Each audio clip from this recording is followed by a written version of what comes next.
Good morning, afternoon, and or evening, fellow gamers. Today, I'm going to try to make Pokemon Sword and Shield a more difficult game, since it's infamously easy. But before we get into the video, roll the intro.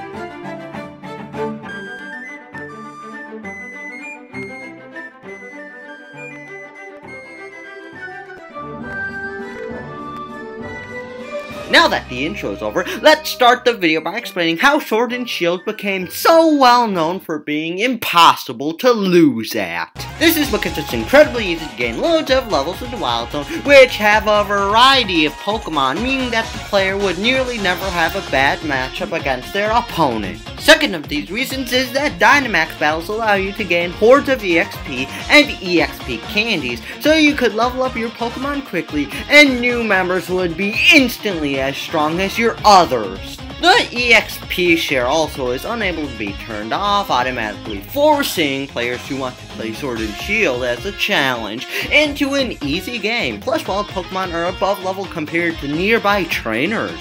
Lastly, Dynamax battles are able to drop TR, so before the first gym, your Pokemon can have moves like Iron Head that early, yet opponents are super weak with weak movesets and can be easily wiped out even without grinding. So I would want to make this into a hard game by not nerfing these easy leveling abilities. What do you think I have? Brain cells? Of course not. But by strengthening the opponents to make them challenging. Though I don't want to make them too challenging, I want to make them possible to be beat. And that is my goal. So since you know what my intent is, let's begin. Now we won't start our quest of strengthening anywhere prior to the wild area, since I believe everything there is well leveled. Meaning that we'll start at the wild zone. Well, not really. Actually, yeah, it's pretty much the case after that, because there's no trainers in the wild zone, but I already said wild zone, area after the wild zone, pretty much that, because, yeah, all the Pokemon in the wild zone are well leveled. The average person would usually get all their Pokemon to around levels 15 to 18, which I could tell by going over to the YouTubers' playthroughs,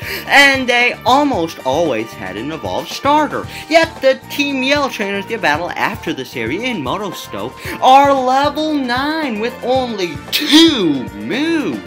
I made these grunts stronger by making their Zigzagoons and Nickets around level 13 or 14, and gave them extra moves they can use. Following the victory against some grunts, you register for the gym challenge thingamabobber, and you end up fighting Hop on your way out of Motostoke. In the original game, he has a level 11 Wooloo, a level 12 Rookidee, and a level 14 first stage starter Pokemon, which makes him easily stomped by the player, making me change a team to a Wooloo at level 14, a level 15 Rookidee, a level 16 second stage starter, and I gave those Pokemon a wider range of moves to use. I also wanted to give him a Pokemon from the wild area, since he seemed to act like he caught a lot of Pokemon there, and also it would make sense for him to have an extra Pokemon, and it'll make him a wee bit more challenging. So I gave him a level 13 Tyrogue, since it's an energetic Pokemon, just like Hop, and it wouldn't be an enemy that's too hard to defeat. Once the fight is over, the player enters Route 3, which is filled with pathetically weak mons from levels 12 to 14, so I made them all around level 16 and made their moveset better. Then the player enters the mines, which have more Pokemon around level 14, which I made about level 17. But I'm not going to stop talking about the mines there, because you meet your second rival, Bead, and intimidating rival, which gets annihilated on the average playthrough. He has a level 13 Solosis, a level 15 Gothita, and a level 16 Hatana, which all have no full movesets. And the funny thing is that his ace finally caught up to the average level of the player's Pokemon all the way back in the wild area. Anyhow, I made his Pokemon stronger, making his Solosis level 16, Gothita 17, and Hatana into level 19. Plus, I swapped his Pokemon's current movesets into ones with 3 moves. Then you enter Route 4 in Turffield, in which you find a bunch of trainers you probably skipped, a load of new Pokemon, the first gym, a stupid segment telling you to subscribe, and a bloodthirsty Wooloo. Wait.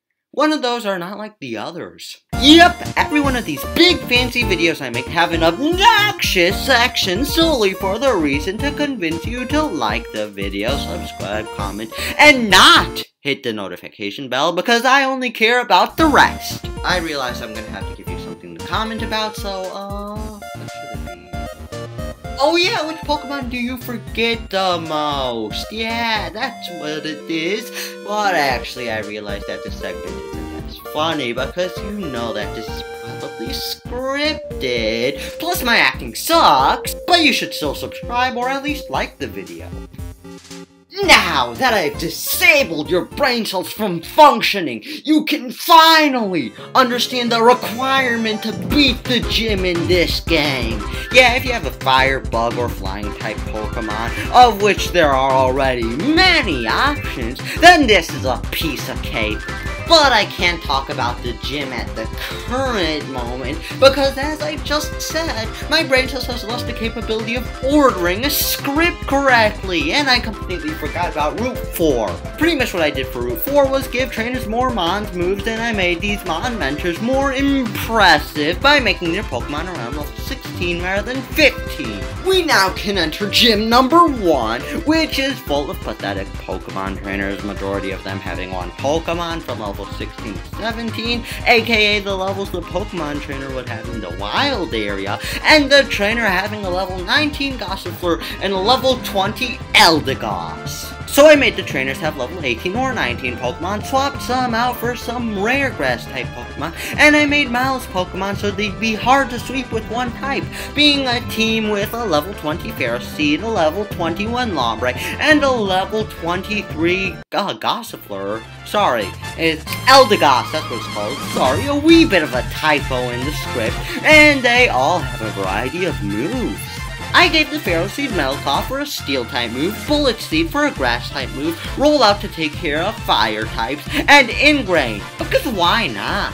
Lombre has Mega Drain, Bubble Beam, Fury Swipes, and Fake Out, which is a fair, simple, and understandable moveset for it to have. Milo's Ace now has an Oran Berry, but had the moveset of Magic Leaf, Leafage, and Round, making him easy food for any Pokemon with a type advantage. So I kept Magical Leaf and Round, but I changed Leafage to Sing, since it wouldn't make sense for it to have a move when it's inferior to Magical Leaf in all ways. And I gave it Synthesis, making it able to last longer against heavy hitters. First fetch down and the player's off to Hullberry, but it is blocked off by Crunch with level 17 and 18 Pokemon, and Hop with a level 18 Wooloo, a level 19 Corvisquire, and a level 21 Starter. And you can probably tell what I am thinking.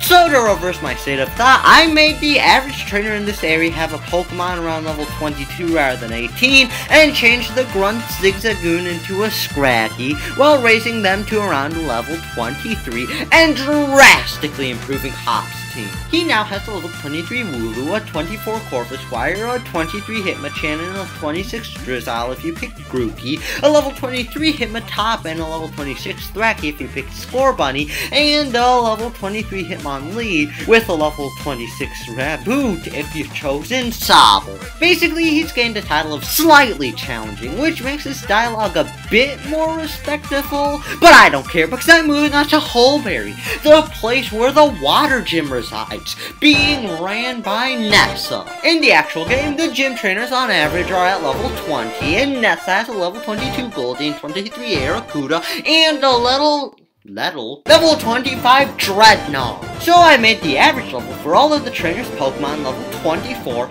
evolved some of those Pokemon, and I didn't change any of Nessa's team, only raising their levels. Nessa would have a team which consists of a level 25 Goldeen, 27 Barraskewda, and a level 28 Dreadnought with a Citrus Berry. Her Goldeen now has the moveset of Water Pulse, Whirlpool, Horn Attack, and Agility, which is the same as her Goldeen used to have, and I gave her Barraskewda Aqua Jet, Bite, Fury Attack, and I turned Whirlpool into Peck for coverage purposes. Now for her star Pokemon, Dreadnought, which I allowed to Gigantamax instead of Dynamax. It used to have the moveset of Razor Shot, Water Gun, Bite, and Headbutt, but I changed Water Gun into Rock Tomb due to Dreadnaught's Rock typing. Also, he already has a Water type move, plus he isn't a special attacker, so those are also reasons I changed that. That's all for the second gym, and the player has the capability of entering Galar Mines No. 2, which immediately begins with the fight against speed, with a level 21 Solosis, 22 Gathita, 22 Galarian Ponyta, and a level 23 Hatena. Though I shifted his team to be a more difficult one since he's supposed to be the powerful rival, and he has the same Pokemon, but just higher leveled and better movesets. His now level 26 Solosis has Psybeam, Endeavor, Light Screen, and Reflect, and the level 26 Gathita has Psyshock, Rock Tomb, Psybeam, and Hypnosis. His Ponyta, now level 27, has Confusion, Fairy Wind, and Tackle, and his closing Pokemon, now a level 27 Hatchim, with an Oranberry, has Psybeam, Disarming Voice, Brutal Swing, and Play Nice. After the player ends this battle, they move on to the next challenge of going through the cave, which isn't too much of a challenge because majority of the trainers only have like new level 27 Pokemon, but there is a double battle against Grunts at the end of the cave that I made into a hardish battle. The Grunts used to have all level 22 Pokemon, being a Thievul, Liepard, Linoon, and Pancham, which I changed all to be level 26 or 27, and I switched out the Thievul out for a Pawniard, since Thievul is a bit used a lot more in the later game, and Pawniard rarely appears, and I think it's a pretty cool Pokemon, so yeah, that's why I did it. That concludes the second mine of Galar, and you enter Motostoke Outskirts, which doesn't have anything interesting occur in it. All there is to battle here are wild Pokemon and 2 trainers, which consist of a Madam with a level 22 Yamper and level 24 Swoobat, and an Officer with a level 23 Growlithe. I evolved the Yamper into a level 27 Boltund and gave it to the Officer with a Growlithe, which I made level 27, and I gave the Madam a level 26 Blossom and strengthened her Swoobat to level 27. Then the player re-enters Motostoke, shenanigans ensue, and you end up battling Marnie, who has a Croagunk and Scraggy, both level 24, and a level 26 Morpeko. I adjusted her team by making Croagunk and Scraggy level 28, Morpeko level 30, and giving all of her Pokemon a full moveset, which leads into the player entering the Motostoke Gym. There are 3 trainers in this gym, all with level 24 Pokemon, the first having a Roly-Poly and Growlithe, the second having a Sizzlipede and Salandit, and the third having a singular Salandit. Though I transitioned their team pretty well, much better than this horrific transition, by making them all level 27, making their movesets more unique, evolving Roly-Poly into Carkol, and swapping out the trainer with a single Salandit into a Vulpix. Gym leader Kabu is next to be improved, and he has a solid team of level 25 Ninetales and Arcanine with a level 27 Centiskorch. Since I gave the gym trainer a Vulpix, and so many other trainers in the later game have Ninetales, that led me to kick Ninetales out of Kabu's team for a Fire-type Pokemon that's used much less than Vulpix and Ninetales, being a level 30 Torkoal with Protect, Flame Wheel, Yawn, and Rock Tomb. Then for Arcanine, in which I made level 30 and gave the moveset of Thunderfang, Flame Wheel, Bite, and Flame Charge, instead of the old moveset which consisted of Will-O-Wisp, Flame Wheel, Bite, and Agility.